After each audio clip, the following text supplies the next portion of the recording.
بسم الله الرحمن الرحيم الحمد لله رب العالمين والصلاة والسلام على أشرف الأنبياء والمرسلين نبينا محمد وعلى آله وصحبه أجمعين أما بعد اللهم علمنا ما ينفعنا وبارك لنا فيما علمتنا وزدنا علما وعملا يا كريم. Donc toujours avec un hadith Sahih et Muslim sur les chapitres des vertus des compagnons radiyallahu anhum, Bab Fada'il Ali, donc les vertus de Ali ibn Abi Talib radiyallahu anhu. Donc on avait fait une brève présentation de Ali ibn Abi Talib, Amir al-Mu'minin, et on avait vu également que Ali radiyallahu anhu est le compagnon sur lequel nous avons le plus de hadiths par rapport à ses vertus, par rapport à ses qualités, du fait qu'à son époque, il y avait beaucoup de gens qui donc, étaient en conflit avec lui, parmi eux Al-Khawarij, et ce qui a poussé de nombreux compagnons à citer ce qu'ils avaient entendu du prophète sallallahu alayhi wa sallam comme qualité de Ali ibn Abi Talib radiyallahu anhu. Donc le hadith que nous avons cité la semaine dernière, c'était le hadith où le prophète sallallahu alayhi wa sallam lui a dit, lorsqu'il l'a laissé à Médine lors de la bataille de Tabouk, il l'a laissé en tant que chef. Donc le prophète, lorsqu'il partait en bataille, il laissait toujours donc un chef à sa place. Donc ici, pour la bataille de Tabouk, il a choisi Ali ibn Abi Talib radiyallahu anhu. Et Ali, ça a été très difficile pour lui, donc il voulait partir en bataille avec le prophète sallallahu alayhi wa sallam, et le prophète lui a dit Ama tarda an takuna minni bimanzilati Harun min Musa. N'acceptes-tu pas d'être pour moi comme Harun l'était pour Moussa? Donc Moussa alayhi salam, lorsque Allah azza wa jalla lui a donné donc un rendez-vous de 40 nuits et qu'il devait donc laisser Banu Israël, il a laissé avec eux Haroun. Et donc il lui a dit, tu es semblable à Haroun lorsque Moussa l'a laissé avec Banu Israël. Le hadith qui suit, حدثنا قتيبة بن سعيد ومحمد بن عباد وتقاربا في اللفظ قال حدثنا حاتم وهو ابن إسماعيل عن بكير بن مسمار عن عامر بن سعد بن أبي وقاص عن أبيه قال أمر معاوية بن أبي سفيان سعدا فقال ما منعك أن تسب أبا التراب فقال أما ما ذكرت ثلاثا قالهن له رسول الله صلى الله عليه وسلم فلن أسبه لأن تكون لي واحدة منهن أحب إلي من حمر النعم سمعت رسول الله صلى الله عليه وسلم يقول له خلفه في بعض مغازيه فقال له علي يا رسول الله خلفتني مع النساء والصبيان فقال له رسول الله صلى الله عليه وسلم أما ترضى أن تكون مني بمنزلة هارون من موسى إلا أنه لا نبوة بعدي وسمعته يقول يوم خيبر لأعطين الراية رجلا يحب الله ورسوله ويحبه الله ورسوله قال فتطاولنا له فقال ادعوا لي علي فأتي به أرمد فبصق في عينيه ودفع الراية إليه ففتح الله عليه ولما نزلت هذه الآية فقل تعالوا ندعو أبناءنا وأبناءكم الآية دعا رسول الله صلى الله عليه وسلم عليا وفاطمة وحسنا وحسينا فقال هؤلاء اللهم هؤلاء أهلي. Qutayba ibn Sa'id, donc il rapporte avec Muhammad ibn Abbad, il rapporte cela de Hatim qui est ibn Ismaïl, selon Bukayr ibn Mismar, selon Amir ibn Sa'd ibn Abi Waqqas. Donc nous avons Amir, le fils de Sa'd ibn Abi Waqqas radiyallahu anhu. Il rapporte de son père que Muawiyah radiyallahu anhu un jour lui a dit ô Sa'd, qu'est-ce qui t'empêche d'insulter Abu Turab, Ali ibn Abi Talib radiyallahu anhu? Donc comme si il était venu à Sa'd des choses qui pouvaient éventuellement lui autoriser donc d'insulter Ali ibn Abi Talib. Et Saad a dit, je ne peux pas l'insulter du fait que j'ai entendu le prophète sallallahu alayhi wa sallam dire à son sujet 3 choses. Premièrement, lorsque le prophète sallallahu alayhi wa sallam s'est rendu à la bataille de Tabouk et qu'il a laissé en tant que amir à Médine, et Ali lui a dit tu me laisses avec les femmes et les enfants, donc tous ceux qui ne peuvent pas aller en bataille. Et le prophète lui a dit, n'acceptes-tu pas d'être pour moi comme Haroun l'était pour Moussa, sauf qu'il n'y a pas de prophète après moi.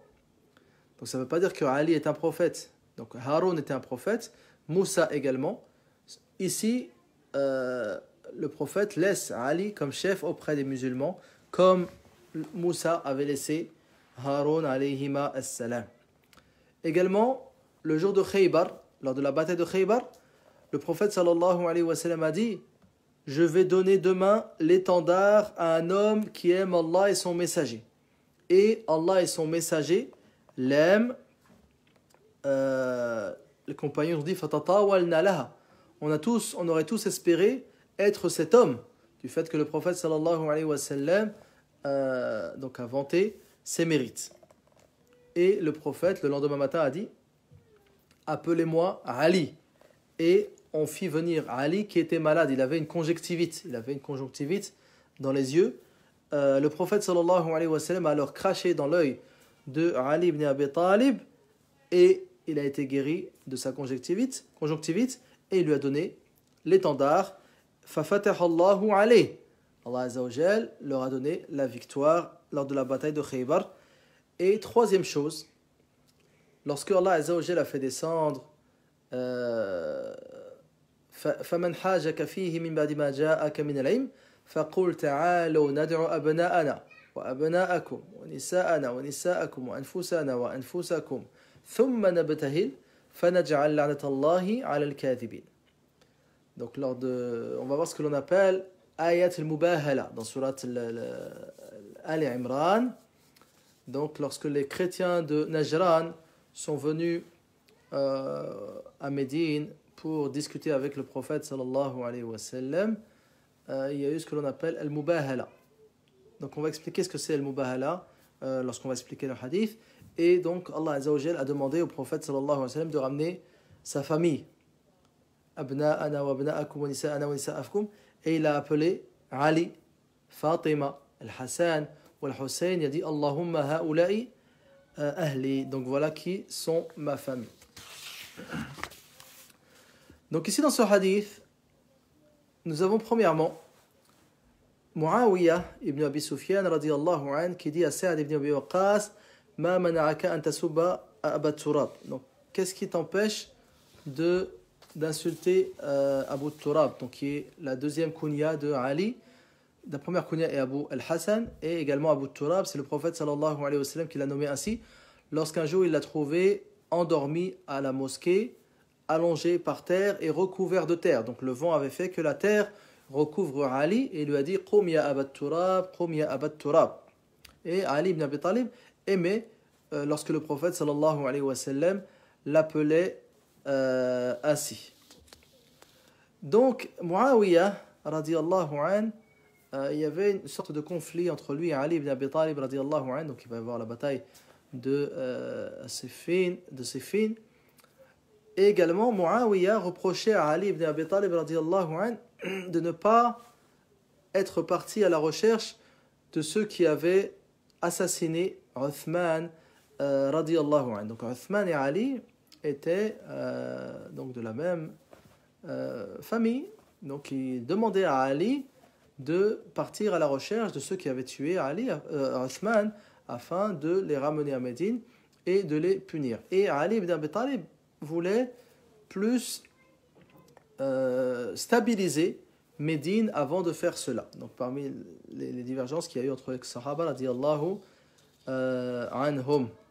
Ala kullin, ici nous avons Muawiyah qui demande à Sa'd en lui disant Ma mana'aka an tasubba Aba Turab. Donc pourquoi n'insultes-tu pas Abu Turab? Donc ça c'est parmi les choses donc qu'il n'a pas recherché les assassins de Ali ibn Abi Talib, de Uthman radiyallahu anhum. Ala kulli hal, donc Ali, c'est pas qu'il ne voulait pas aller à la recherche des assassins de Uthman, mais il préférait stabiliser. Donc ils avaient assiégé la maison de Uthman pendant 2 mois. À Médine, c'était le désordre. Donc Ali voulait stabiliser les choses avant de partir à leur recherche, car ils étaient très nombreux. Et Ali ibn Abi Talib, radiyallahu anhu, a dit, plutôt Sa'd ibn Abi Waqqas, radiyallahu anhu, a dit, أما ما ذكرت ثلاثا قالهن له رسول الله صلى الله عليه وسلم فلن أسبه. Donc moi j'ai entendu le prophète sallallahu alayhi wa sallam dire 3 choses au sujet de Ali ibn Abi Talib, et ces 3 choses m'empêchent de l'insulter. Donc le prophète sallallahu alayhi wa sallam a vanté ses qualités dans de nombreux hadiths, et parmi celles-là 3 choses très importantes. Il a dit la an takuna li wahidatun minhunna ahabbu ilayya min humur an-na'am. Il a dit, moi si le prophète sallallahu alayhi wa sallam avait dit sur moi l'une de ces 3 choses, j'aurais préféré cela que les meilleures richesses, c'est-à-dire humur an-na'am, ce sont les chameaux. Donc les chameaux étaient la plus grande des richesses à leur époque. Lorsqu'ils voulaient parler d'une chose précieuse, d'une chose de grande valeur, ils disaient hada khayrun li min humur an-na'am. Donc c'est mieux pour moi que de posséder énormément de chameaux. Donc le prophète, il a dit 3 choses au sujet de Ali. Sa'd ibn Abi Waqqas, il dit, moi si le prophète sallallahu alayhi wa sallam avait dit à mon sujet une seule de ces 3 choses, ça aurait été mieux pour moi que de posséder toutes les chamelles du monde et les plus chères. Parmi ces choses-là, donc lorsque il l'a laissé en tant que chef lorsqu'il est parti lors de la bataille de Tabouk, et que Ali lui a dit, tu me laisses avec les femmes et les enfants, il a dit, Ama tarda atakuna minni bimanzilati Harun min Moussa. N'agrées-tu pas, n'accepte pas d'être pour moi comme Harun l'était pour Moussa. Donc c'est une immense qualité. Une immense qualité. Moussa alayhi salam, il n'a pas choisi n'importe qui pour être le chef lorsqu'il est parti pendant 40 nuits. Allah Azza wa Jal, il nous dit wa wa'adna Moussa arba'ina layla. Nous avons donné à Moussa un rendez-vous pendant 40 nuits. Et donc c'est Moussa qui est resté. C'est Haroun qui est resté avec Banu Israël. Il lui a dit Khlufni fi qawmi wa aslih wa la tattabi' sabil al-mufsidin. Prends ma place auprès de mon peuple et sois bon et ne suis pas le chemin des pervers. Donc ça on en avait parlé lors du cours précédent. Deuxième chose que le prophète sallallahu alayhi wa sallam a dit à Ali lors de la bataille de Khaybar. Lors de la bataille de Khaybar. Donc il lui a dit لأعطين الراية رجلا يحب الله ورسوله. Il a dit, demain je vais donner l'étendard à un homme qui aime Allah et son messager, et Allah et son messager l'aiment. Et tous les compagnons sont restés pendant toute une nuit. Chacun espérait être celui qui allait être désigné par le prophète sallallahu alayhi wa sallam comme porteur de l'étendard. Même Omar, comme on va voir dans une version, il va dire Ma ahbabtu al-imarata illa fi dhalika al-yawm. Je n'ai jamais autant voulu être le chef que ce jour-là. Donc Sahaba radiyallahu anhum, ils n'avaient pas en eux cet amour pour le pouvoir, cet amour d'être le chef des croyants. Là, c'est Sahaba radiyallahu anhum qui les ont choisis et leur ont prêté allégeance. Donc la bataille de Khaybar a eu lieu l'année 7 de l'Hégire. Elle a eu lieu l'année 7 de l'Hégire pendant le mois de Al-Muharram. Khaybar est une ville qui est environ à 150 km de Médine, au nord de Médine, Nijat al-Sham. Donc là-bas vivait une tribu juive que le prophète sallallahu alayhi wa sallam avait expulsée de Médine. Et donc, le prophète sallallahu alayhi wa sallam a envoyé une armée à leur tête, Ali ibn Abi Talib radiyallahu anhu, pour les assiéger et pour les combattre. Donc, il y a eu le siège de Khaybar pendant plus d'une dizaine de jours. Et ensuite, Allah Azza wa Jal a permis à cette armée de vaincre cet ennemi. On va voir également dans d'autres versions d'autres détails de cette bataille de Khaybar. Donc ce qui nous intéresse ici surtout, c'est que le prophète sallallahu alayhi wa sallam a dit au sujet de celui qui allait tenir l'étendard, Rajulan yuhibbullaha wa rasulah. Donc c'est un homme qui aime Allah et son messager, et Allah et son messager l'aiment. Donc lui, il aime réellement Allah et son messager. Donc si le prophète sallallahu alayhi wa sallam dit au sujet d'un des compagnons qu'il aime Allah et son messager, c'est pas Ali lui-même qui prétend ou bien dit qu'il aime Allah et son messager. Ça, tout le monde le dit. Tout musulman sur terre dit Ana uhibbullaha wa rasulah. J'aime Allah et son messager. Mais imaginez que ce soit le prophète alayhi salatu wa sallam qui dise d'un tel qu'il aime Allah et son messager. Donc ça, c'est le réel amour. C'est pas seulement un amour prétendu. Non, c'est un réel amour présent dans le cœur. Il aime Allah d'un véritable amour et il aime le prophète sallallahu alayhi wa sallam d'un véritable amour. Et grâce à cet amour envers Allah et son messager, Allah et son messager l'aiment. Yani yuhibbullaha wa rasulah wa yuhibbullaha wa rasulah. Et dans quoi se manifeste l'amour de Ali pour le prophète sallallahu alayhi wa sallam? C'est son suivi. Donc Allah Azza wa Jalla, qu'est-ce qu'il nous dit? Qul in kuntum tuhibbuna Allah fattabi'uni yuhibbukumullah wa yaghfir lakum dhunubakum. Allah Azza wa Jalla dit, si vous aimez Allah, suivez-moi. Donc si tu prétends aimer Allah, suis le prophète sallallahu alayhi wa sallam. À ce moment, Allah Azza wa Jalla t'aimera. Ittabi'uni yuhibbukumullah wa yaghfir lakum dhunubakum. Allah Azza wa Jalla vous aimera et vous pardonnera vos péchés. Donc lui, il aime Allah et il suit le prophète sallallahu alayhi wa sallam, et grâce à cela, il a obtenu l'amour d'Allah Azza wa Jalla et de son prophète sallallahu alayhi wa sallam.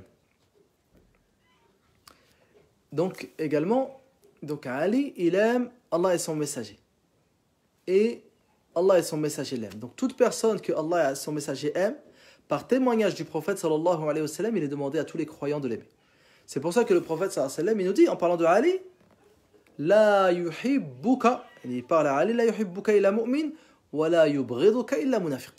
Ne t'aime qu'un croyant et ne te déteste qu'un hypocrite. Donc lorsque le prophète sallallahu alayhi wa sallam a dit cela, donc je vais donner l'étendard à un homme qui aime Allah et son messager. Allah et son messager l'aiment. Il nous dit Sa'd ibn Abi Waqqas, fatatawalna laha, harisna alayha. Et tous les gens qui étaient présents, ils ont tous voulu être cet homme à qui le prophète sallallahu alayhi wa sallam allait donner l'étendard. Pourquoi? Parce que le prophète vient de citer une chose essentielle dans la vie du musulman. Allah et son messager aiment cet homme.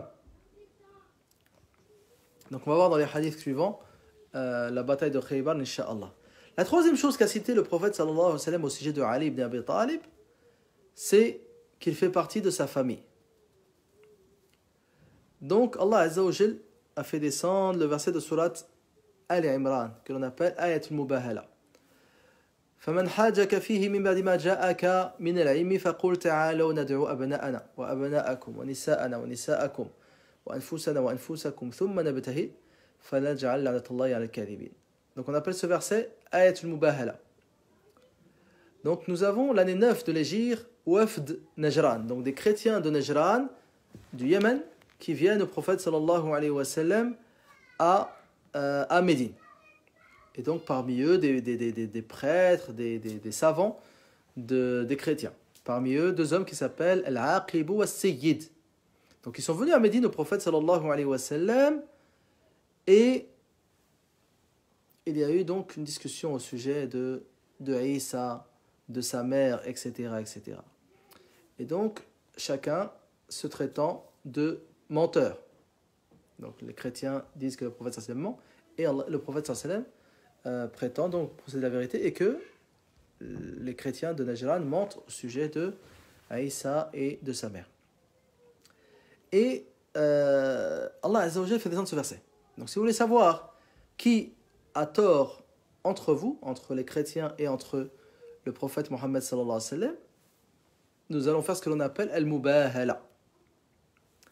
Donc si vous continuez à débattre, فَمَنْ حَاجَكَ فِيهِ مِنْ بَعْدِ مَا جَاءَكَ مِنَ الْعِلْمِ فَقُلْ تَعَالَوْا, dis venez, نَدْعُ أَبْنَاءَنَا, on va rapporter nos enfants, وَنِسَاءَنَا, nos épouses, وَأَنفُسَنَا, et nous-mêmes, ثُمَّ نَبْتَهِلْ, ensuite on va invoquer Allah Azza wa Jalla.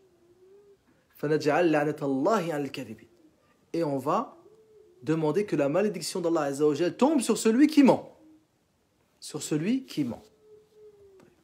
Donc, les chrétiens doivent faire cela et le prophète sallallahu alayhi wa sallam va faire cela.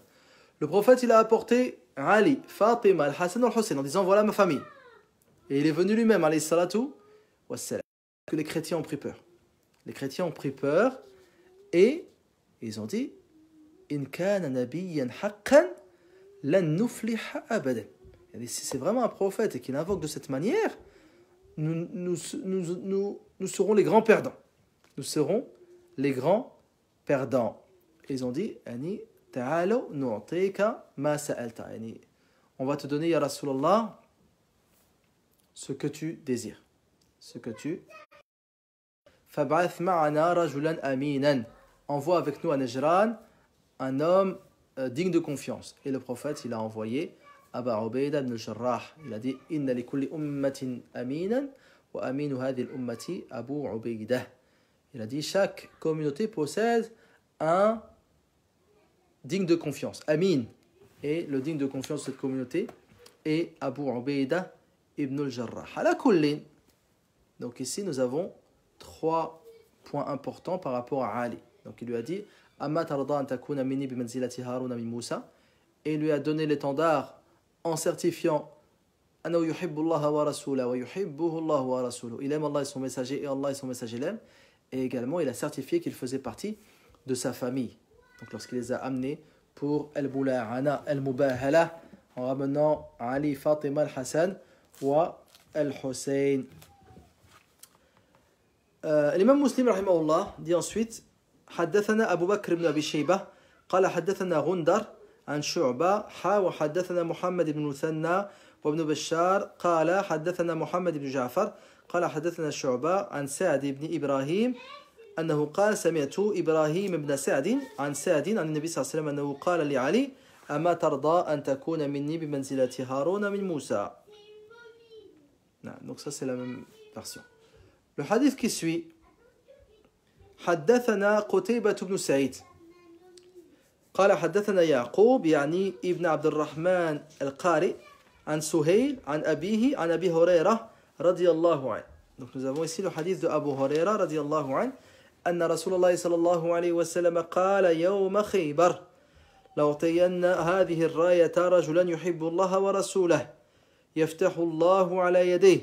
قال عمر بن الخطاب ما أحببت الإمارة إلا يومئذ. قال فتساورت لها رجاء أن أدعى لها. قال فدعا رسول الله صلى الله عليه وسلم علي بن أبي طالب فأعطاه إياها وقال امشي ولا تلتفت حتى يفتح الله عليك. قال فسار علي شيئا ثم وقف ولم يلتفت فصرخ يا رسول الله على ماذا أقاتل الناس؟ قال قاتلهم حتى يشهدوا أن لا إله إلا الله وأن محمدا رسول الله فإذا فعلوا ذلك فقد منعوا منك دماءهم وأموالهم إلا بحقها وحسابهم على الله تعالى. Donc la bataille de Khaybar, donc Abu Huraira radiyallahu anhu, il dit que le prophète sallallahu alayhi wa sallam a dit le jour de Khaybar, je vais donner l'étendard à un homme qui aime Allah et son messager, Allah Azza wa Jal va lui donner la victoire. Omar ibn Khattab radiyallahu anhu, il nous dit je n'ai jamais aimé le fait d'être chef sauf ce jour-là.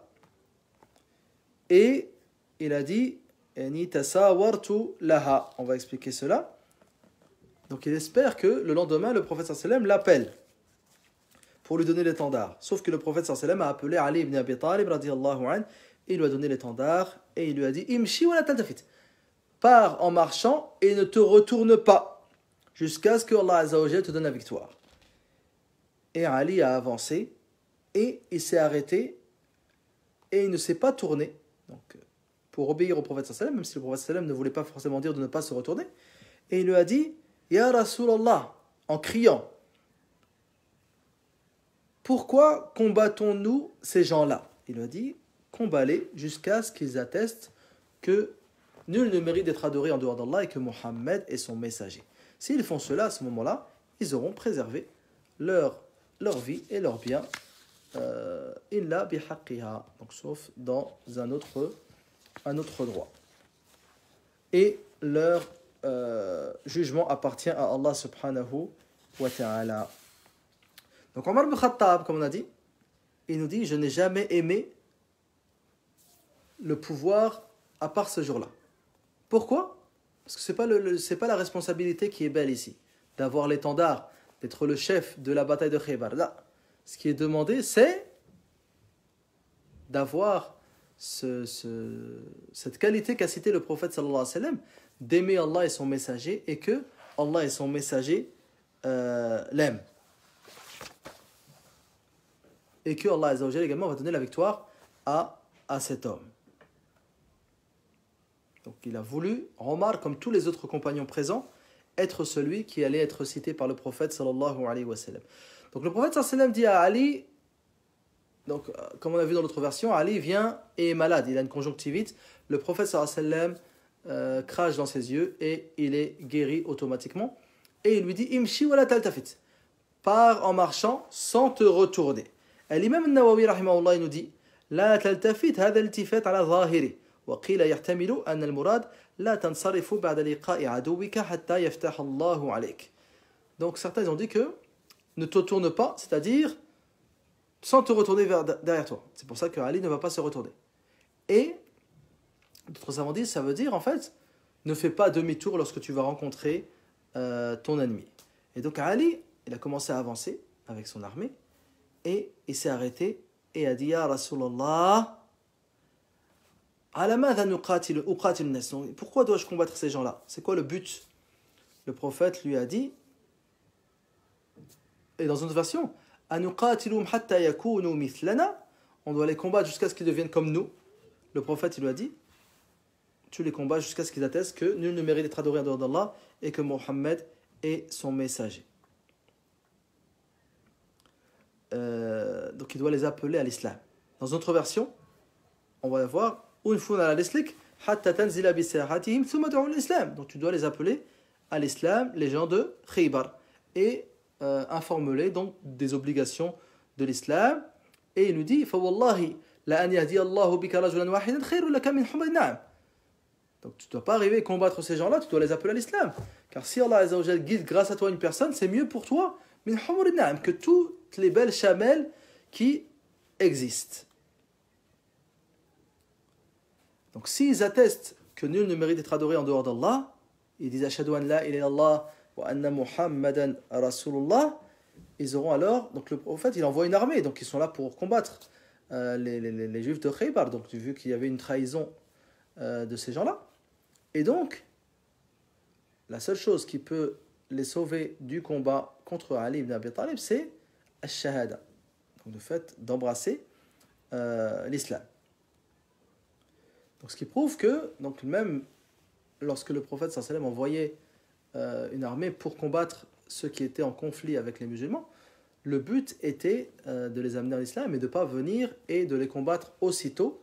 Donc le but est vraiment la propagation de l'islam à l'époque des compagnons radiyallahu anhum.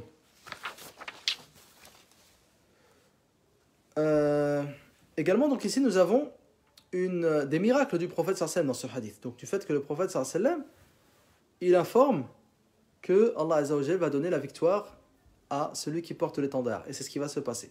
Donc pendant une dizaine de nuits, Ali va assiéger Khaybar. Et également, le prophète sallallahu alayhi wa sallam donc crache dans les yeux de Ali ibn Abi Talib. Et Ali ibn Abi Talib est guéri de sa conjonctivite. Donc cela nous prouve également le courage de Ali ibn Abi Talib, du fait que le prophète sallallahu alayhi wa sallam le choisisse comme porteur de l'étendard et chef de cette armée. Également, donc, on prend de ce hadith que lorsque le prophète sallallahu alayhi wa sallam donc envoyait une armée pour combattre une tribu avec qui il était en conflit, ils avaient toujours comme instruction de les appeler à l'islam, afin qu'il n'y ait pas de combat. نكتفي بهذا. Donc on continuera demain إنشاء تبارك وتعالى. صلى الله تعالى أن يوفقني وإياكم لكل خير. اللهم أعنا على ذكرك وشكرك وحسن عبادتك. اللهم إنا نسألك الهدى والتقى والعفاف والغنى. ربنا آتنا في الدنيا حسنة وفي الآخرة حسنة وقنا عذاب النار. اللهم صل وسلم وبارك على عبدك ورسولك محمد وعلى آله وصحبه أجمعين. والسلام عليكم ورحمة الله وبركاته.